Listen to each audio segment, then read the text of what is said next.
No, not that. Let me just turn. Let me just turn that down a bit. Okay.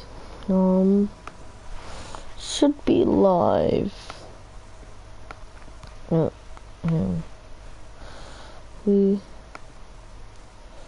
Should we? Alright, there.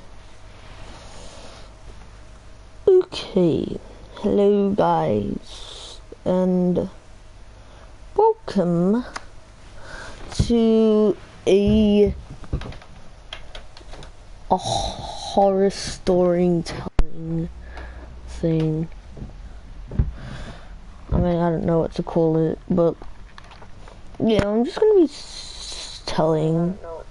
I'm gonna just be telling some random horror stories that I have written. Yeah, I actually written these. Like, so I didn't steal these. So, yeah, I got all 4 stories I've written over the weekend. Yeah, alright, just scary. Just get some maybe music.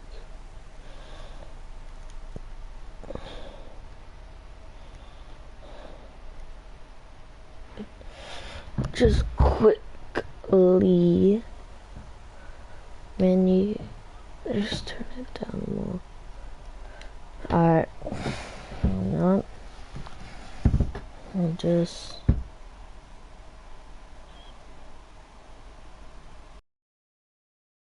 Hang on. Don't you know that there's a better way to find music? You really have to be an ad. I'm just. Bro, why is there an ad when I'm going back? Bro, what? Oh, come on. I don't care about milk. I don't. Bro. Skip button. Come on.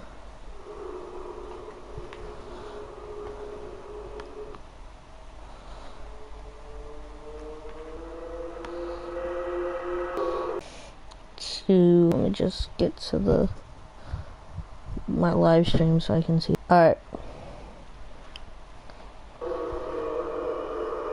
First one. Alright.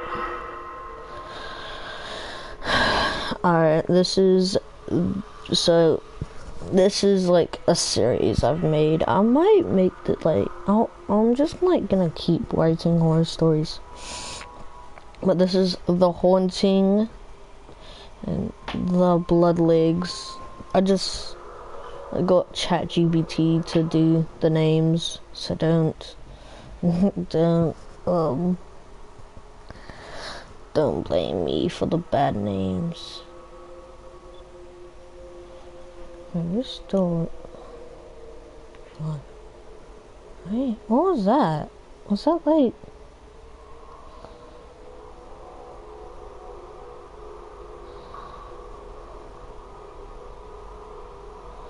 What do you mean? Alright, well, I'm gonna keep broadcasting. I don't care about that. Alright. And wait, no, that's the wrong one. There was a little town on the east coast of the UK called Ravenshane. It was a town that only housed the workers of the nearby Mystic Metals Manufacturing Co. But Ravenshane had a haunting past. In the late 1960s, the town had a lot of tourists visiting for its beautiful scenery and the random 6-foot human-like statues that randomly appeared.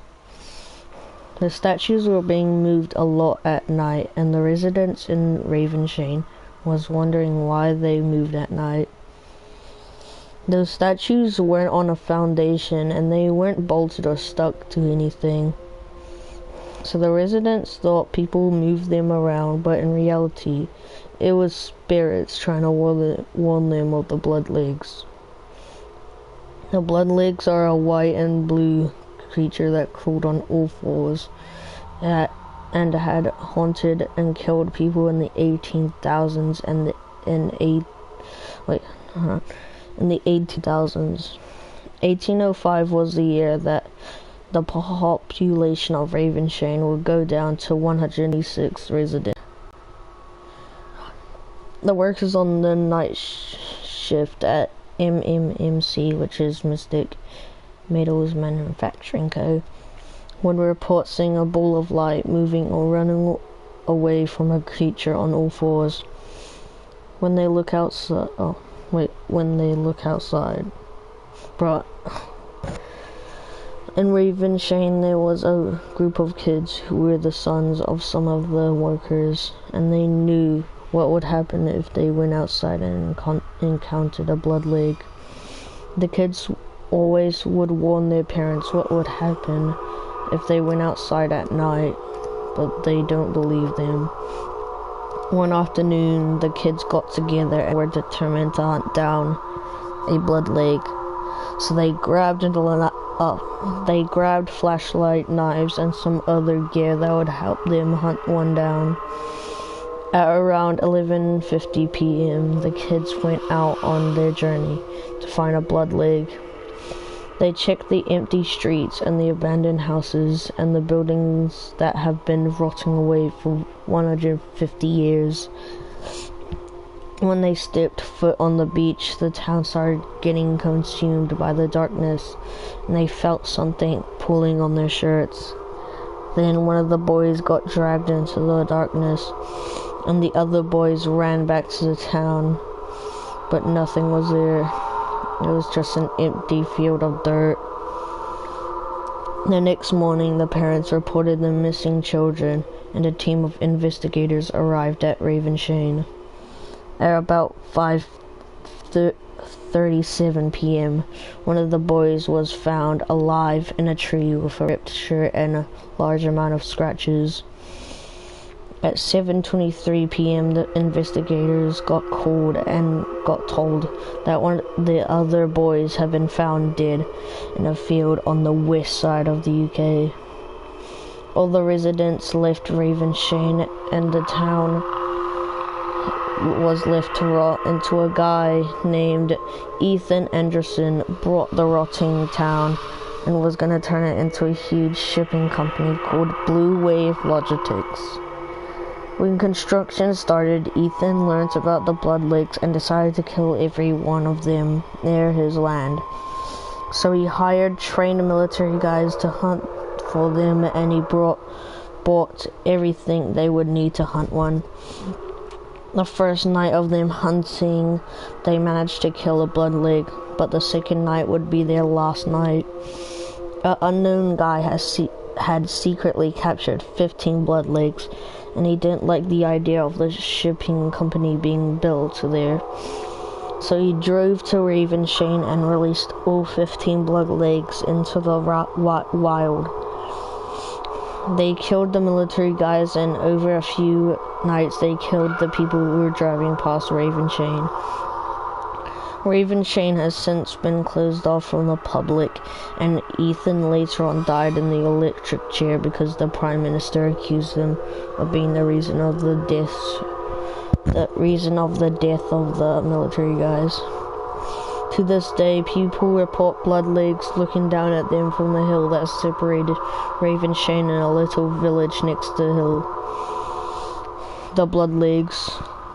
This drawing... Oh wait, you guys can't see the drawing, but read the thing. This drawing was made to try and picture what the Bloodleg looked like.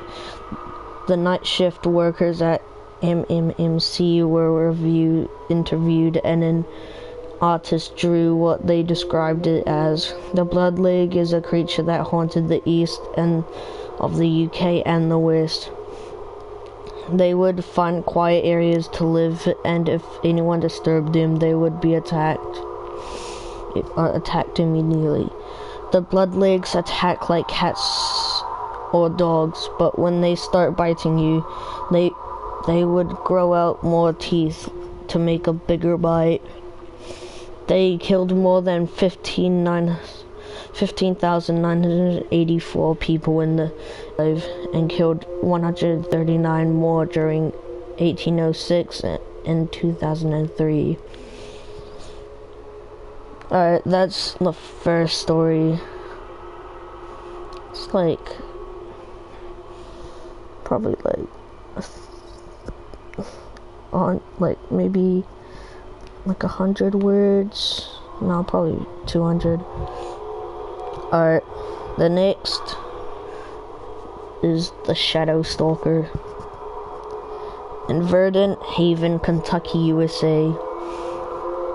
There is Verdant Haven National Park, which is a mysterious park with horrifying creatures that haunt the hearts of the park. Verdant Haven National Park had many horrible things happen during its opening. It opened in 1936, but had to close 2 years later due to a horrid smell that could be smelled through the whole park, but reopened in May 1943. During the time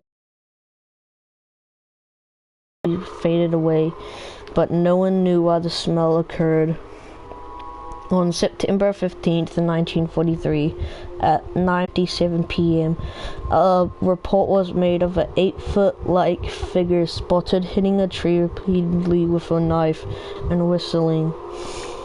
The figure also had a weird spike on its leg that pierced through its raggy clothes. The person who reported it was Quasar Imbeful. Quasar Imbeful thought the guy was doing a prank to try and scare him and others, but what would happen on 5th of March 1949 would not be a prank.